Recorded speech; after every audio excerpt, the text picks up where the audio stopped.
sa atin lahat. Again, this is Oliver Amin of Screen Words. And sa vlog na ito, pag-uusapan natin ngayon sa isa sa mga sinesearch sa YouTube o isa sa mga topic na pwede nating pakinggan at tignan is yung regarding sa hacking. Okay, kasi marami ngayon nagsulputan ng mga vlogger, no, ng mga hacker. O ika nga yung tinatawag nating mga white hats or ethical hacker. Sila yung nag-i-educate sa atin kung ano yung mga cyber attack. And para maging aware din tayo na paano natin poprotektahan yung sarili natin sa mga online, lalo na sa social media. Okay? So sa vlog na ito, isa sa mga isi-share ko sa inyo ngayon ay regarding saan ba talaga nag-start ang pagiging hacking o yung pag-hack. Saan ba nag-start?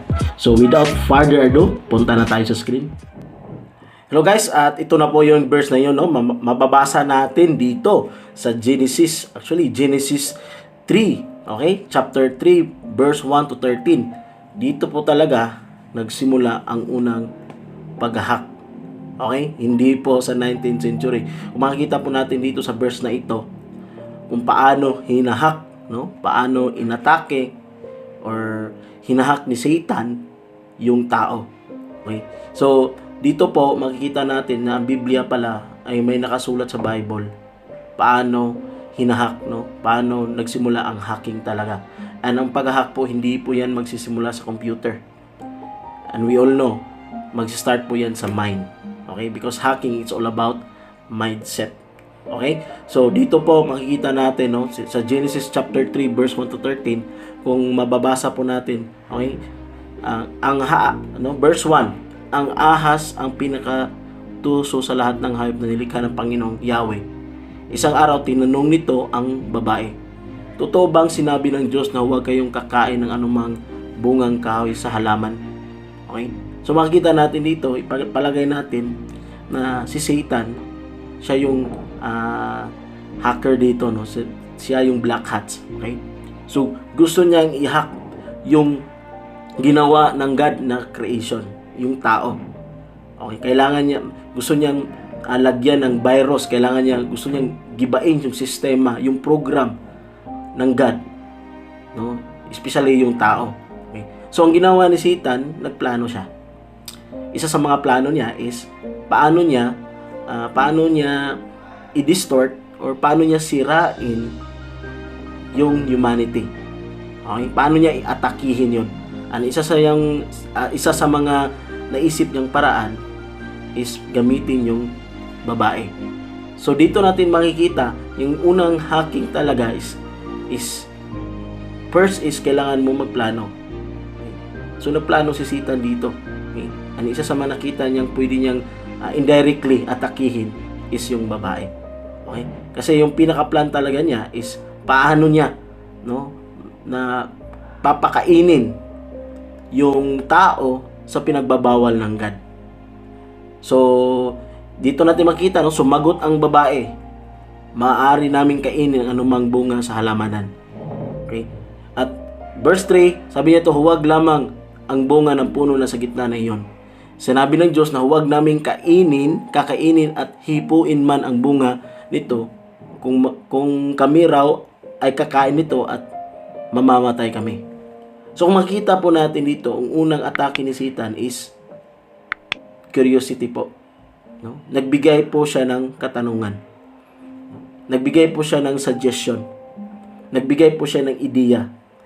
'Di ba? Kasi alam na po natin na isa sa mga hindi mawawala sa tao is yung pagiging curious sa mga bagay.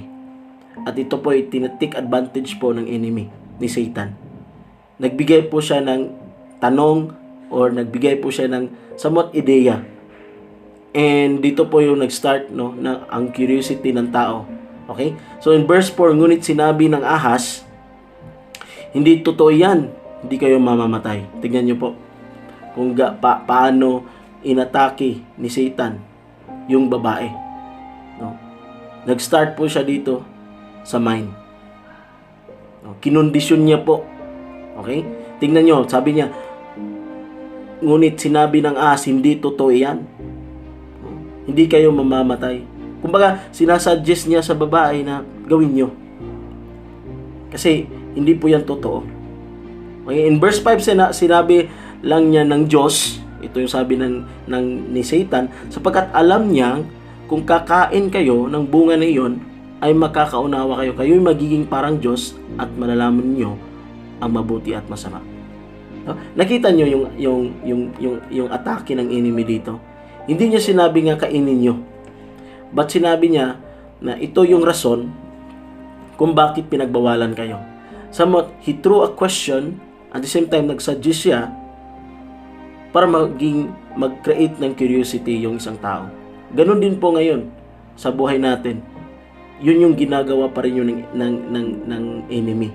Paano tayo hinahack ng enemy everyday sa mind natin? Nagbibigay lang po siya ng suggestion po. Paminsan-minsan nagbibigay siya ng tanong. Like, for example, ganito. Okay lang naman yan, gawin natin yun. Hindi naman tayo magkakasala. Okay lang naman uminom. Okay lang naman manigirilyo. Okay lang yun kasi para cool ang dating. Pero kung titignan natin, hindi po yun ang katotohanan. Kasi ang katotohanan po ay tayo po, yung katawan natin is templo ng Diyos. So kung iinom po tayo, UC po tayo, para lang ding sinisiraan natin yung templo ng Diyos. So everyday, inaatake tayo ng kaaway, hinahack po niya, una-una is yung mind natin. Dito natin nakikita, dito po yung nagsimula ang tunay na hacking. Sinabi lang ng Diyos, sabi niya na sapagkat alam niya kung kakainin niyo to, ang bunga ay magkakaunawa kayo. Kayo magiging parang Diyos at malaman ninyo ang mabuti at masama. No? Continue natin. Sinabi lang ng Diyos, sabi niya na sapagkat alam niya kung kakainin niyo to, ang bunga ay magkakaunawa kayo. Kayo magiging parang Diyos at malaman ninyo ang mabuti at masama. Ang punong kahoy ay napakamaganda sa paningin ng babae. At palagay niya, masarap ang bunga nito. Tingnan mo to. Okay? Palagay niya. Okay? Because si Satan nagsuggest siya at yung babae naman, parang naisip niya, why not? Subukan ko nga. 'Di ba? Yung ginagawa ng enemy, wala namang mawawala kung subukan natin. Pero alam natin masama. Alam po natin na kung gagawin po natin yun yung dahilan bakit lalayo tayo sa Diyos. Mawawasak yung relationship natin sa God. At ito nga yung nangyari, naisip din niya na kahanga maging marunong, kaya't pumitas siya ng bunga at kumain ito at binigyan niya ang kanyang asawa. At, sabi niya, at kumain din ito. Ito po yung nangyari. Kung titignan po natin, dito po nagsimula ang unang kasalanan ng tao. Dito po nagsimula ang unang virus na pumasok sa sistema ng tao. At dahil doon po, kasi hinak po tayo ni Satan. At pinili po natin sundin yung suggestion niya ay hindi sumunod sa anong sinabi ng Diyos. Ano ito yung kagandahan po dito ngayon? Yes, nahack po tayo ni Satan. Nahack po yung mind po natin. Nakontrol po tayo. Ito po yung unang hacking nangyari dito. At napasukan po tayo ng mga virus. At ngayon, yung buhay ng tao ngayon, dahil ang kasalanan kasi parang virus din yan. Sinisira niya yung sistema natin. Sinisira niya yung tamang mindset. Sinisira niya yung purpose natin. Sinisira ng kasalanan yung plano ng Diyos. Okay? At sinisira ng kasalanan yung design ng tao talaga. So ito yung ginawa ni Satan. Sinira niya po ang sistema natin by putting virus, by putting sin in our lives. Okay? At ito yung kagandahan. Ang Panginoon po, isa ding hacker. Siya yung white hats dito. Okay? Ang ginawa ng God, ito yung pinakaunang ginawa ng God. Okay? Ngunit tinawag niya ang lalaki at tinanong, saan ka naroon? Tinawag niya po yung lalaki. At una-unang tanong ng Diyos ngayon, saan ka ngayon? Saan ka naroroon? Tinatrack po ng Panginoon yung location natin. Tinatrack po ng Panginoon yung IP address mo. Tinatrack po ng Panginoon. Ibindo alam ng Panginoon saan ka ngayon. Pero gusto ng Panginoon na ikaw kusang lumapit. Ikaw kusang pumunta sa Kanya at aminin mo kung ano yung talaga yung situation mo. Kasi kapatid, hindi po tayo marirestore sa design ng God if tayo mismo ayaw natin. Hindi natin bigyan si Lord ng permission na alisin yung virus, yung kasalanan. At i-reformat po tayo at ibalik po tayo sa original natin na disenyo. Sa original natin kung paano tayo mag-function bilang isang tao. At ito yung nangyari, no? Natakot po ako, sabi ng verse 10, no, sabi ng tao, natakot po ako, ang namarinig ko kayo nasa halamanan. Dito po yun mababasa ang unang word na fear. Dito po sa chapter 3 ng Genesis, dito natin mababasa ang word na fear. Natakot po kami. Ang takot po ay pumasok sa sistema ng tao, sa kaisipan, dahil po sa kasalanan. Diba, marami na yung kinatakutan yung tao. Like, takot tayong ma-reject, takot tayong magiging alone, forever alone. Natatakot tayong hindi ma-accept ng iba. Natatakot tayo, marami tayo. At itong sa lahat, natatakot tayong mamamatay.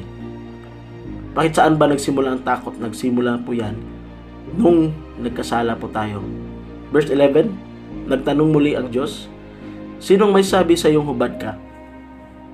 Ito yung pangalawang tanong ng Diyos. Una, saan ka ngayon? Saan ka naroroon? Ang pangalawa, sinong nagsabi sa iyong hubad ka? Okay. Somewhat sinasabi ng Lord, sinong nagsabi sa iyo hindi kita mahal? Sinong nagsabi sa iyo wala kang purpose? Sinong nagsabi sa iyo na wala kang kabutihan? Sinong nagsabi sa iyo na hindi ka na masama ka? Sinong nagsabi sa iyo na walang nagmamahal sa iyo? Sinong nagsabi sa iyo na wala kang pag-asa? At sinong nagsabi sa iyo na pangit ka?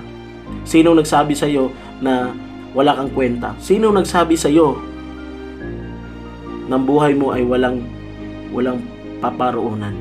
Sinong nagsabi sa iyo? Ito yung tanong ng Diyos. Sinong nagsabi sa iyo na ikay hindi mabuti? Kapatid, kung titignan po natin, ang Diyos hindi po niya sinabi yun sa iyo. Sinabi po yun ng Satan. Sinabi po yun ng demonyo sa iyo. Na pangit ka, wala kang kwenta, puro na lang masama yung ginagawa mo. Hindi po yun yung design mo. Kaya nga tinanong ni God dito, sinong nagsabi sa inyo? Kasi hindi yan yung gusto ko sa inyo. Hindi yan yung buhay mo. Hindi yan yung purpose mo. Sinong nagsabi sa iyo? Kasi ang sabi ng Diyos, mahal ka. Kasi ito yung sabi ng Diyos, ikaw ay merong pag-asa.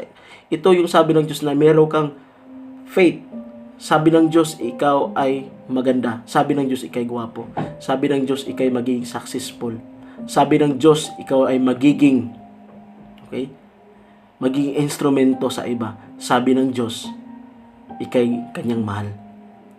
Kaya nga, may narinig tayong mga boses na hindi sa Diyos. Hindi po yan sa Diyos. Lalo na yung boses na kinukundina ka, boses na ginajudge ka, hindi po yan sa Diyos. Pero kailangan lang natin umamin. Dito nakita natin na tinanong ng God, sino nagsabi sino hubad ka? Bakit kumain ka ba ng bungang pinagbabawal ko? Kasi sabi niya, pinakain po ako ng babaeng binigay niyo sa akin, tugon ng lalaki. Dito nakita natin, instead na aminin ng lalaki yung ginawa niyang kasalanan, ang nangyari dito is nagturuan pa sila. Ito yung nangyayari sa atin ngayon, sa situation natin ngayon. Tinuturo natin sa iba kung bakit tayo nagkaganito. Kapatid, decision po natin yan eh. Decision po natin kung bakit tayo nagstay sa ganyang situation na yan. Decision po natin na magkasala. Decision po natin na humiwalay sa Diyos. Decision po natin na gumawa ng masama. Hindi po yan gusto ng Diyos. Yung situation po natin, tayo po yung pumili dyan. Decision po natin yan. And sometimes tinuturo natin sa iba kasi ganito yung ginawa nila sa akin, kasi ganito, ganyan, kasi binubuli nila ako, kasi ganito yung sinabi nila. Kapatid, decision mo yan eh kung pakinggan mo ba sila. Decision mo yan. Kung pakinggan mo ba ang sinabi ng tao or pakinggan mo yung sinabi ng Panginoon sa'yo. Ibig niya yung decision mo ngayon na makinig sa akin. Everyday nagdi-decide po tayo. At kaya po, wag po natin ituro sa iba. Yung ano man yung mga nangyari sa atin, contribute po tayo. Kung ano man yung situation natin ngayon. At ngayon, decision mo pa rin kung babalik ka ba sa Diyos or hindi. So dito nakita natin na nagturuan po sila. Kasi pinakain ako ng babae, binigay niya sa akin yung tugon ng lalaki. In verse 13, sabi ng God, bakit mo ginawa ang bagay na iyon? Tinanong ng God yung babae, bakit mo ginawa? Instead na aminin ng babae, ganito, tanong Panginoon sa babae, may mangyari po yung nilalang ako ng ahas, nilinlang po ako ng ahas, kaya ako natukso, kumain at sagot namin nito. At sinisi ng babae yung ahas. Nagturuan sila. Kapatid, yung problema po dito, hindi po yung ahas.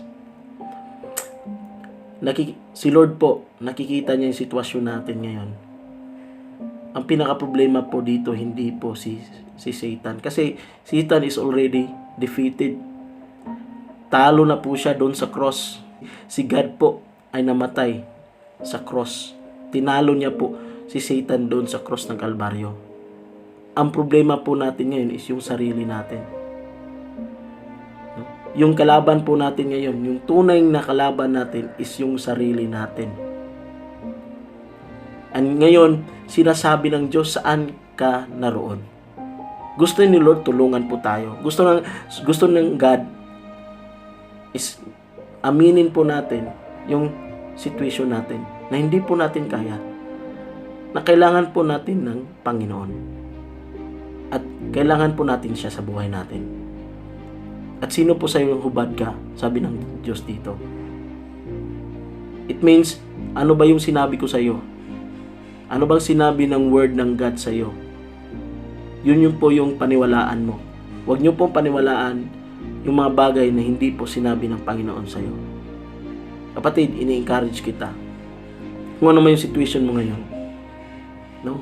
We are talking here about hacking. And I believe ito yung pinaka-malaking hacking na nangyari sa buong kasaysayan. Mababasa natin sa Genesis 3. Pero dito po, God is trying to restore us. And I believe na-restore po tayo through Jesus Christ. Na yung virus, yung kasalanan, yung sin, namatay po si Jesus Christ noon. Siya po yung nagiging antivirus. Pero hindi po yun agad-agad, di ba? Kung meron tayong antivirus, hindi yan automatic. Kailangan po natin i-install, i-scan sa computer natin para ma-relate yung ano may yung mga yung viruses na nasa loob ng mga computer natin. Ganoon din, hindi po automatic na si Jesus Christ namatay sa kasalanan, ayun, okay ka na or forgive ka na. No. Kailangan po natin i-allow si God. Kailangan po natin i-install si God sa buhay natin. And allow the Lord, just like the antivirus, i-allow mo sa computer mo na i-scan lahat kung ano yung mga bagay na corrupt sa buhay mo. Ano yung mga corrupted na mga files sa buhay natin. So ngayon, inayahan ko kayo. Why not? We come to the Lord. And let's approach, no? Let's aminin po natin yung situation po natin. And pangalawa, aminin natin, no? Na tayo po yung magkasalanan at kailangan natin ng Diyos. Kailangan natin si Lord. So right this time, pagpipray ko po kayo. Ano man yung situation natin ngayon? Kung marami mga bagay na hindi mo naiintindihan or gaano makalaki, kaliit yung kasalanan na ginawa mo, tinatawag ka po ng Panginoon. At nandito po ngayon si Lord. Gusto niya pong tulungan po tayo. So inanyahan po kayo sa maikling panalangin, pagpipray ko po kayo. Right this time, I will pray for you. Father God in heaven, we come to you in your Son, Jesus Christ. Lord, kung sino man yung nagwa-watch sa video na ito, alam mo, Panginoon, na marami siyang ginawang kasalanan, marami po kaming ginawang kasalanan sa iyo. And Lord, right this time, inaamin po namin yung situation namin, na kami po yung makasalanan, na kami po yung humiwalay sa iyo. And right this time, Father, we come to you in the name of your Son, Jesus Christ. We asking for forgiveness. We asking Lord na hindi po namin kaya, kailangan po namin kayo. Panginoon, patawarin niyo po kami. At ngayon, Lord, tinatanggap po ka namin, inaalaw po ka namin sa buhay namin bilang Panginoon at tagapagligtas. Tanggalin niyo po lahat ng mga virus, lahat ng mga bagay na nakasama sa sistema namin. At restore niyo po kami ayon sa iyong disenyo at ayon sa iyong kalooban. In the mighty name of Jesus Christ, we pray. Amen. Amen. Kapatid, kung nag-pray ka ngayon and you are giving your life to Jesus Christ, ngayon pa lang masasabi ko sa iyo, the Lord is in your life right now. The Lord is in your heart right now. And God bless po. Salamat sa pakikinig kahit mataas yung video na ito.